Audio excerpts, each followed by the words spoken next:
Welcome to Geared for Growth. I'm your host, Mike Mortlock from MCG Quantity Surveyors, and today we welcome back the always insightful Julie Crockett.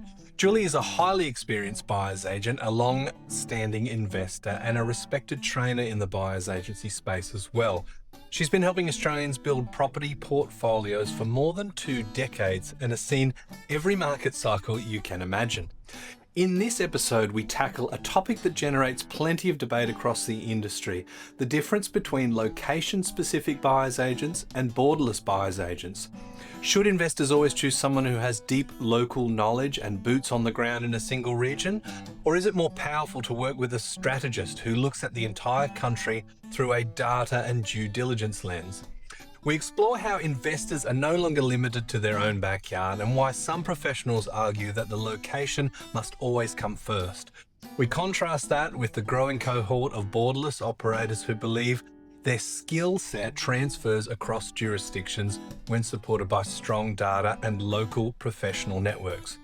Julie takes us inside her own approach to buying nationwide, and we discuss how she balances data with strategy, how she uses local property managers to gain insights that cannot be seen online, and why understanding the end user and the exit strategy matters far more than simply picking a suburb with strong short-term numbers. We also dive into the rise of the so-called data-driven buyer's agent, and Julie gives blunt and very helpful guidance on how to separate genuine analytical skill from marketing fluff. She shares the exact questions every investor should ask before hiring a buyer's agent, including licensing, insurance, training, experience, the number of properties they've personally bought, and a lot more.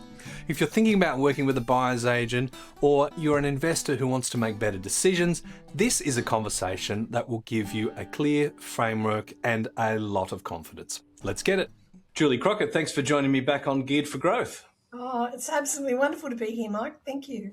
It's been a little while between drinks, but always good chatting to you. Of course, you're a buyer's agent with a tremendous amount of experience and a buyer's agent trainer as well. So I wanted to get you back to discuss the difference between location-specific and, let's just say, borderless buyer's agents. That seems to be the way that they pigeonhole themselves, and there's differing points of view. I suppose property investors are no longer confined to the area where they live. They can look at the whole map of Australia as a potential investment source. But then there are some industries such as REBA that is held in very high regard that would sort of say, well, our preference would actually be always you decide the location that's best for you and you find someone's local because you can't replace that boots on the ground value. Of course, there's plenty of other players that will say, it's a skill set that works across jurisdictions, and it's really the data and the location that's most important, and we can do both. So it begs the question, which side of the fence are you on? I'm definitely on the side of the investors, and I'm a borderless buyer's agent. I always have been. In fact, when I started buying property for myself back in 2002, that was what drew me to being able to invest in property, because I could see that the various places around the country were doing better than others, and why wouldn't I be putting my investment dollars there? So when I started my buyer's agency in 2010, I thought, you know what, that's a great place to start, because if people want to invest as opposed to buying their forever home, two very distinctly different things, obviously, then having the ability to be able to leverage some income to build a property investment portfolio that went around the country made total sense to me. And it was all about the exit strategy. Now, a lot of people don't talk about the exit strategy today, but it's important to understand that when we're investing in anything, we really need to think about the end goal and what it is. How do we want to exit that thing? So this was very important for me, that when I saw that various places were doing better than others and I was investing in those places around the country, that when it came time to, sell one up, I was able to choose one that was going, flying along in a red hot market, so I could maximize my exit position. So I think that is something that I've always tried to do with my private clients as well, to maximise the potential of any investment that we're purchasing. So Yep. that is basically, why I chose to fit into that niche of working with investors, because it excites me to do that. It's much more, I guess, an interesting space, because you can do so much more with investor clients. You build really strong relationships with them, because when they come back time after time to use your service, then you know that you're on the right track with them. So yeah, I just love the investor market. I suppose we've broken it into two categories. There's the local buyer's agent. So, for example, they only work in, say, Byron or Albury, and then there's investment-based buyer's agents that'll go wherever. But I suppose there is also a subcategory of the borderless buyer's agents that will physically inspect the property, because there's a very pervasive argument that I think is backed up with a lot of evidence to say you can't beat boots on the ground. Now, of course, a local person may have more intrinsic information about the history of the particular area and be able to see how it's changed over time. But a borderless buyer's agent can visit the area and make sure that that street fits the profile and there's no nasties that can't just be seen from realestate.com. So I wonder, do you have a sense or a feel about the percentage of borderless buyer's agents that will actually physically inspect, or is it typically they're using property managers to take photos and things like that?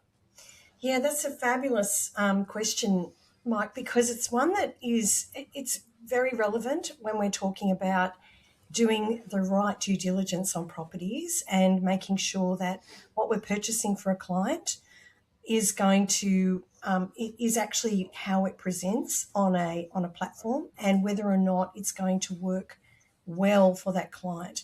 I think that it's all about having a level of greater due diligence in your business, so that you actually, I guess, strategize how you're going to do that. Are you going to jump on a plane every second weekend and go to open homes and inspect properties and inspect whatever?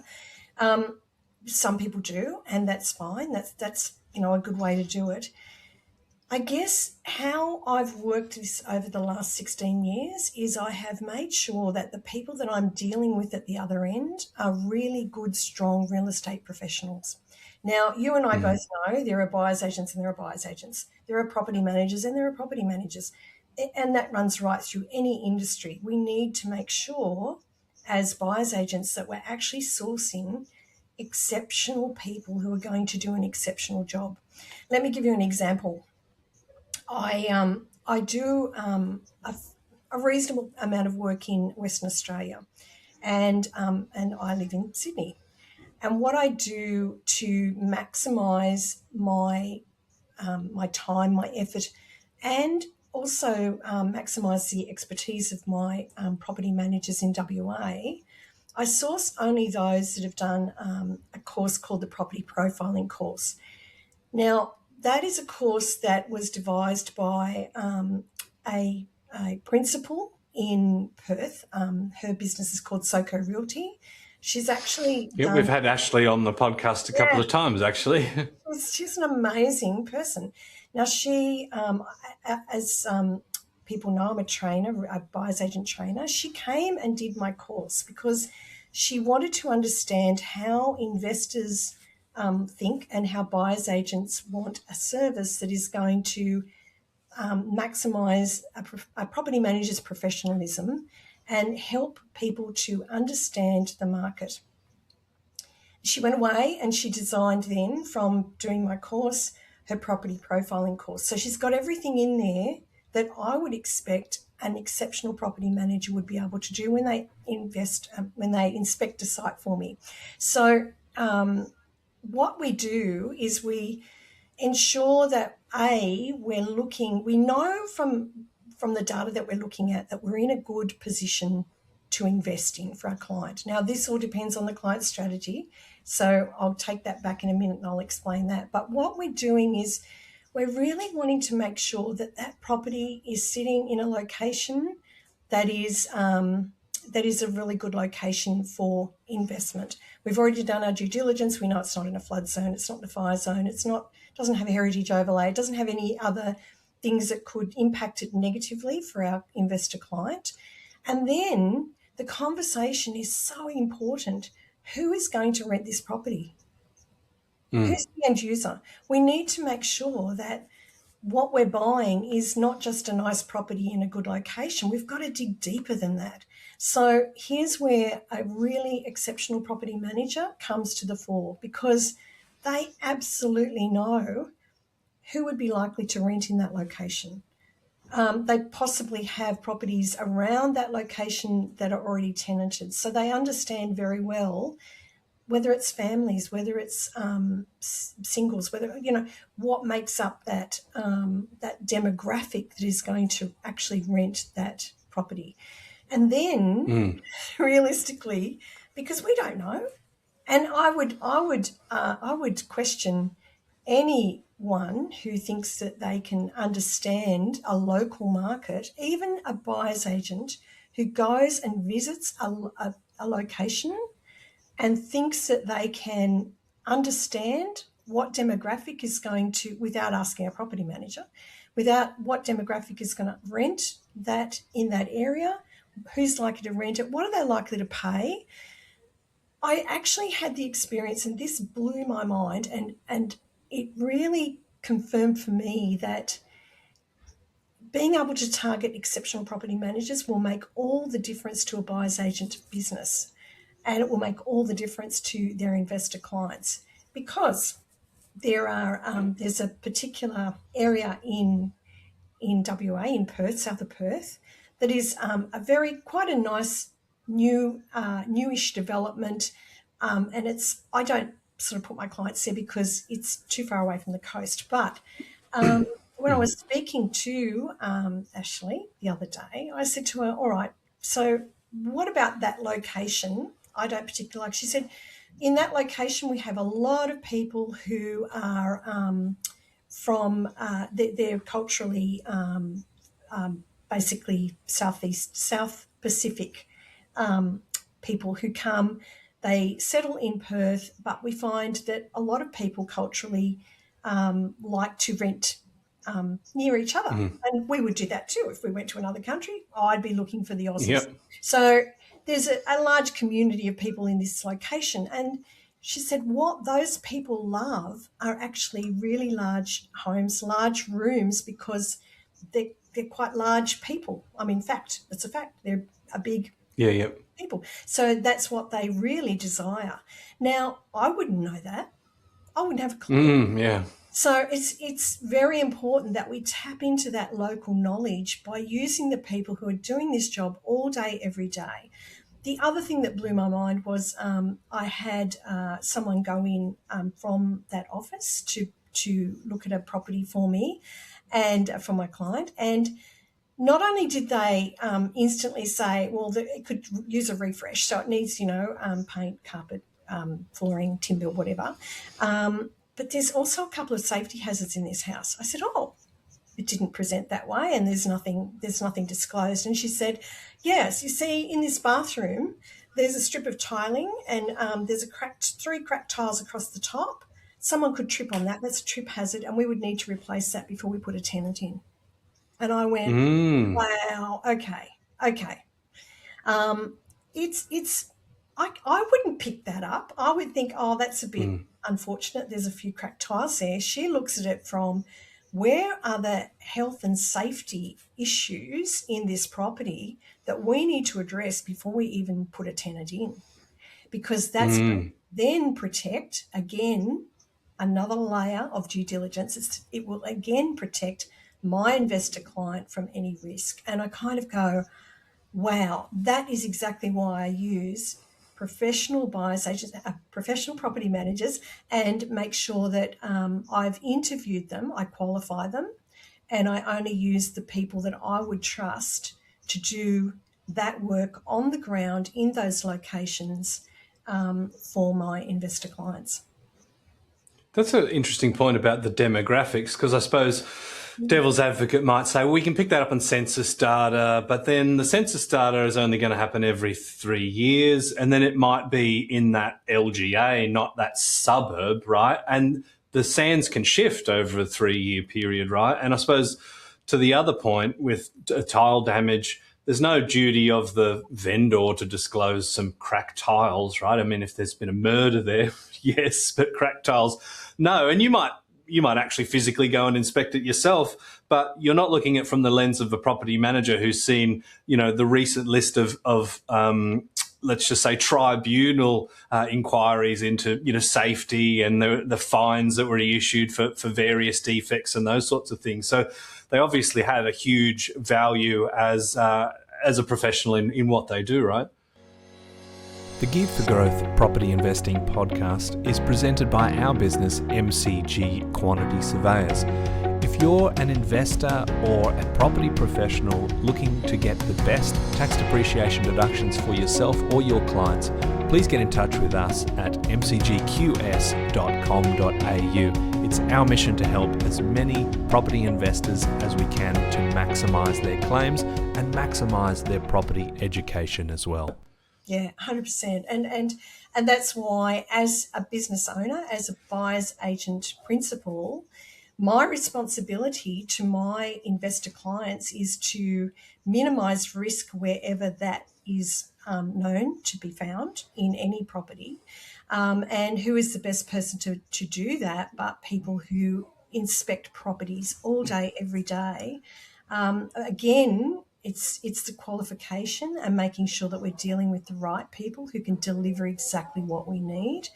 And I think that that just requires some training, to understand how you get those people. They're out there, they're everywhere, but we need to identify them. Yeah.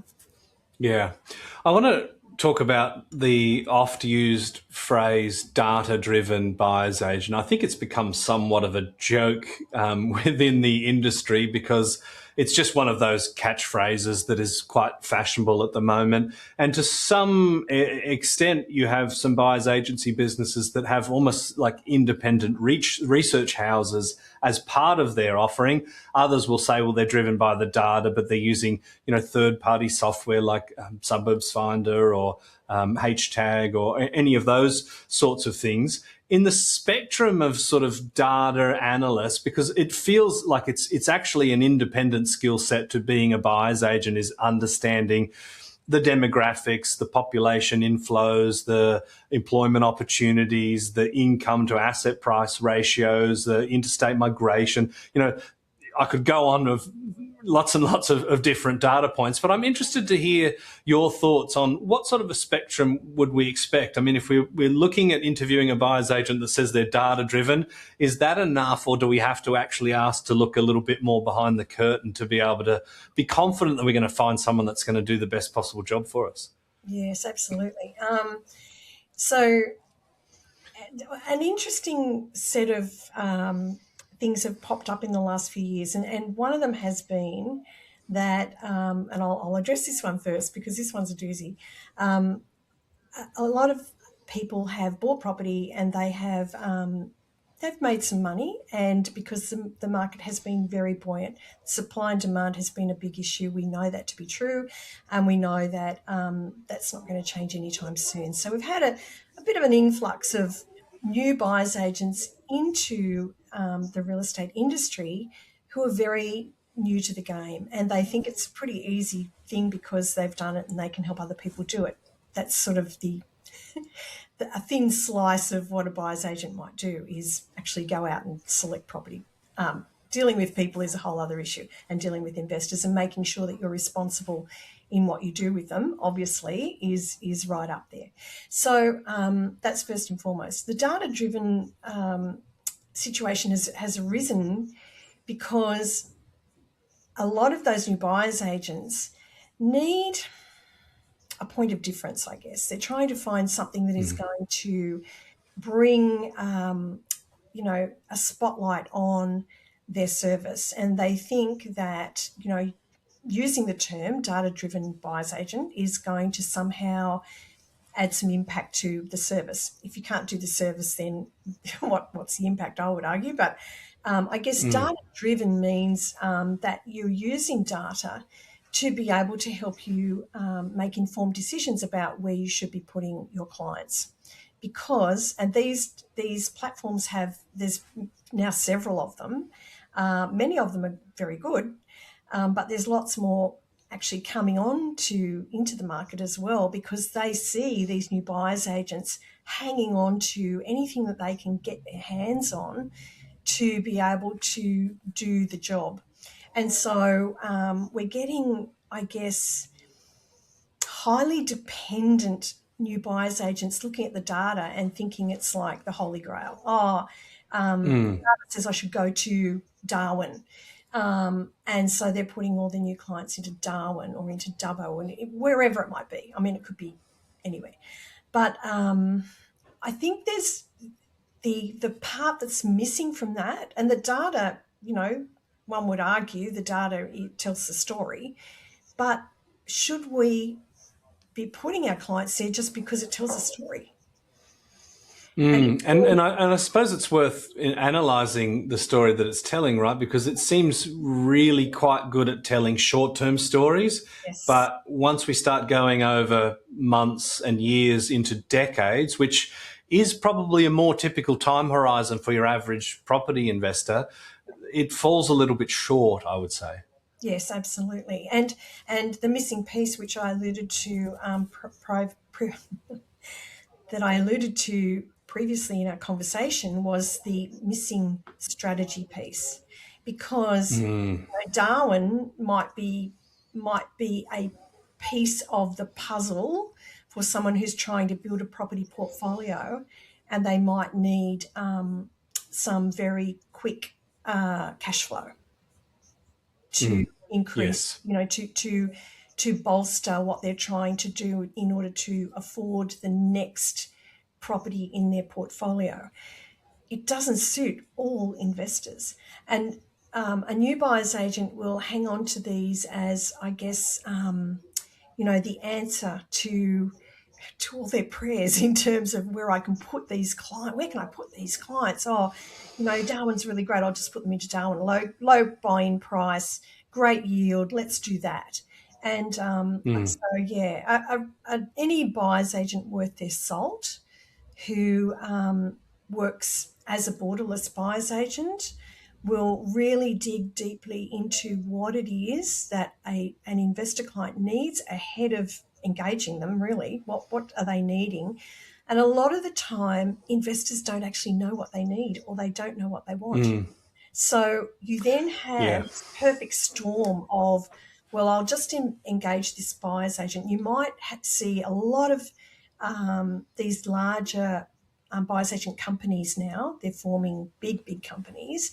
They're spending massive amounts of money each month on marketing, and they're getting in front of a lot of people, and people think, I fall into that trap too. They market really well. Let's go with that company. They must know what they're doing. But in terms of what you as an investor needs, whoever you're working with, you've got to be digging deep to, ensure that what we're doing is going to match that client's strategy. If it doesn't match the client's strategy, it's probably not the right location. It's probably not the right property. But again, investors don't know the questions to ask. That's true. And I've sort of always said to people that the strategy really comes first and the property then fits to that strategy. But as you say, investors don't necessarily know what's good for them. You see so many people going on to a Facebook forum and saying, where's the best place to invest under 650K? But there's so much that you need to understand about that person to be able to answer that question in a reasonable time frame, or in a reasonable way, I should say. Like, are they in their 20s or are they in their 50s? Are they on 80 grand a year, or are they $800,000 a year? Do they have a cash flow positive portfolio already, or is this their first investment property? And without that, and just the phrase that you use, where can I put them? I just think that's completely the wrong mindset. It's like, where in Australia fits, where in Australia describes the type of property that purposely fits what they need in their portfolio right now. Exactly. And I must throw a comment in here too, because I've recently I've been working with a brand new client over the Christmas New Year break, as we do, and his first comment when we met was, "Well, I know I needed a strategy, so I got onto ChatGPT and I asked ChatGPT what my strategy should be."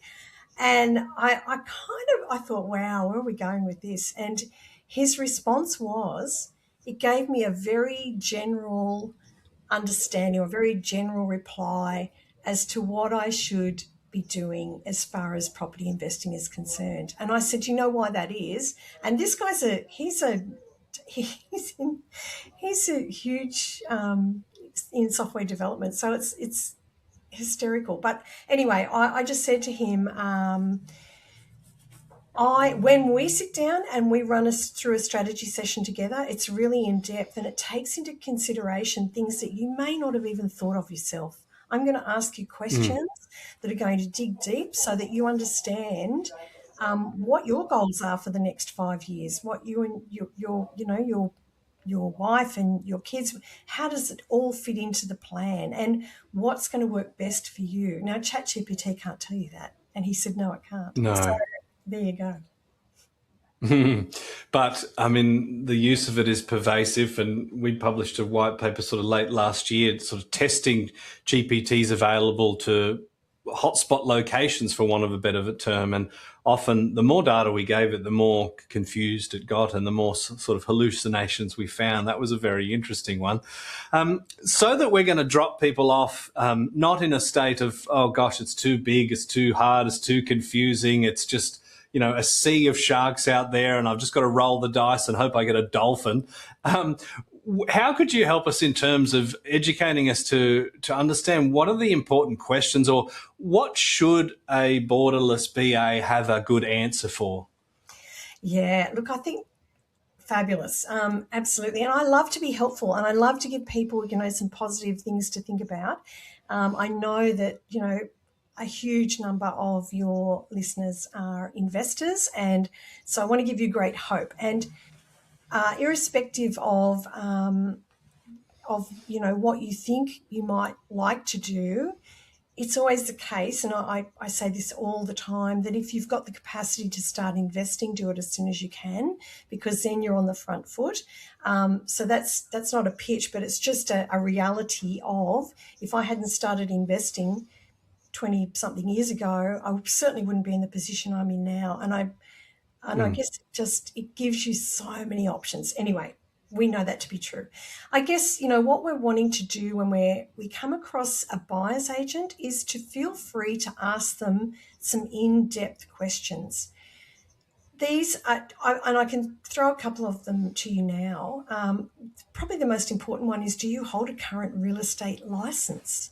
Because there are many you shouldn't have to ask that. You shouldn't have to ask it, but do not assume it to be true, because a lot of people running around out there are not licensed. And what can I tell you a very quick thing that happened to me about 2 months ago? I had a call from a buyer's agent who was fairly new, but he was wanting to build his business. So he said to me, I'm really wanting to get one of your trained buyer's agents. Can you refer someone who might like to come and work with me as I'm building my business? And I said, absolutely. Tell me about your business. And when we unpacked where he was at, so he is a mortgage broker who has quite a large database. A lot of those people are buying investment properties.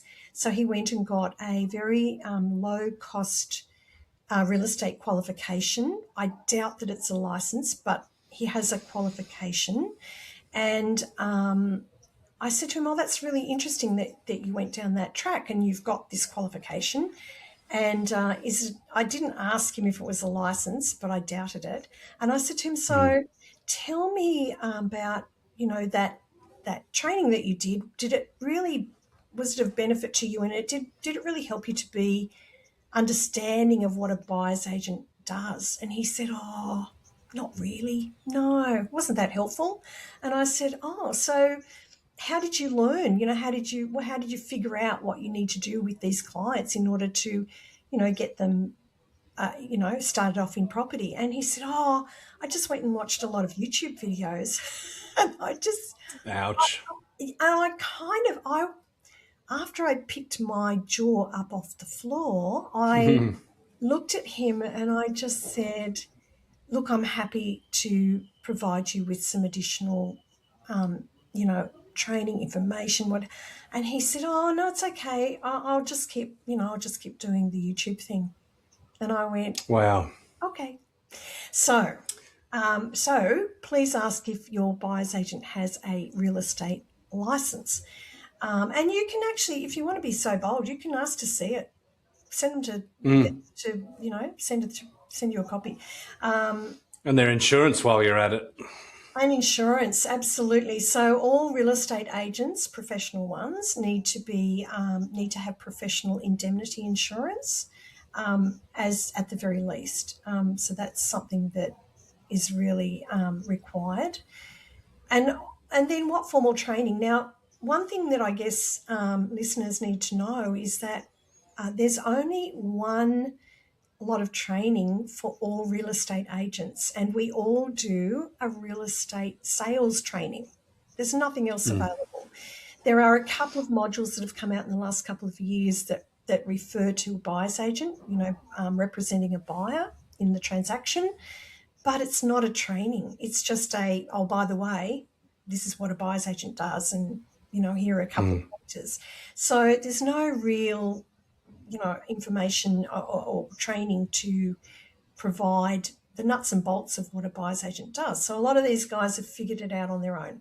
So what you can ask them is, what formal training have you completed, or what sort of any training have you completed to work as a buyer's agent? I think that's a perfectly valid thing to ask.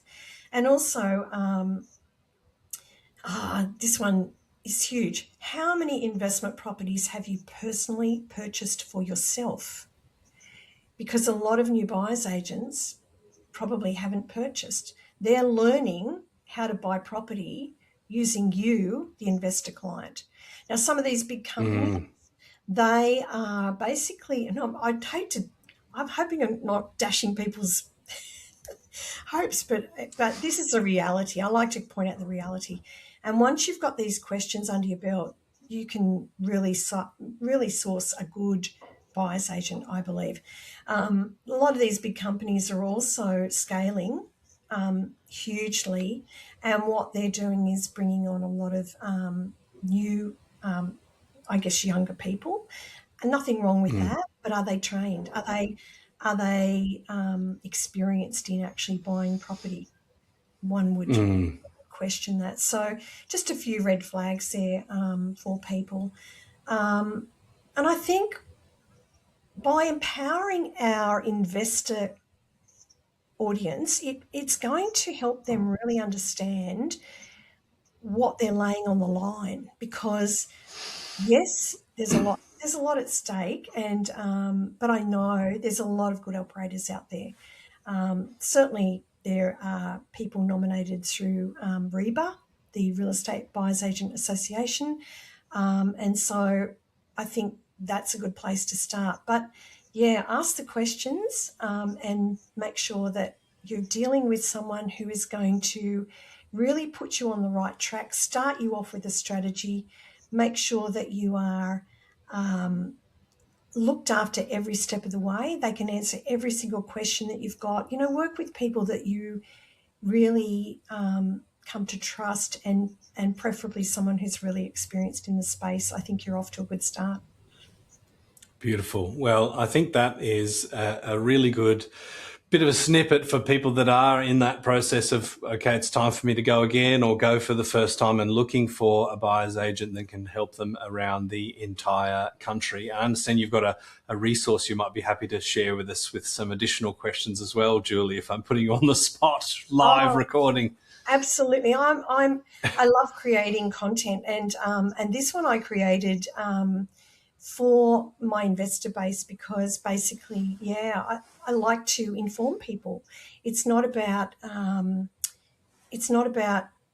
anything else but helping people to make the right informed decisions when it comes to finances. And let's face it, these days when we're buying investment properties, it's a minimum of, I guess, house on land. I'm looking now at around about 800,000 in other capital cities as a baseline, and otherwise, well over $1 million in other states. So it's a lot of money, and right. We need to get it right. We can get it right with the right people helping us. So, yeah, absolutely. I've got 15 questions that you can ask a buyer's agent. Feel free to ask all of them if you like, because I think that knowledge is power, and then making informed decisions on the back of that will hopefully help you to get on the right track.